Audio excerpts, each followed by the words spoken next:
Selimar Tassali voor die surgeons van betaling. Nós podemos ir a companhia que último 3 anos não está de surgeons van betaling. De último luna não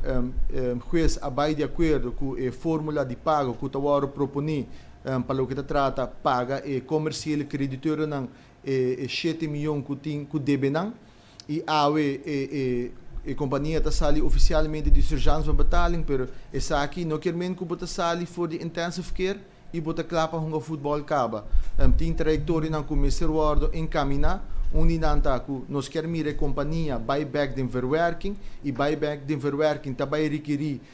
inversão e essa aqui nós estamos trabalhando conjuntamente com o Raad van Toezicht e gerência para o AC com Selimar também dentro do processamento de desperdício e de dois aspectos tá o trabalhador também a sacrificar de full período aqui na conjuntamente com a companhia ora tá outra de surgeons van betaling na Raad e também na gerência a vai para hasi e costing para o que trata e periodiek e também e bevordering não com aqui da pegar anos na largo dia trabalhador não governo de Aruba quer essa que te custo de essa aqui para assim que nos por ubicar fundo não devidamente para o trabalhador não também por haya não benefício não que para anos aqui da pegar e essa aqui tá duas trajetórias que tá canando e me quer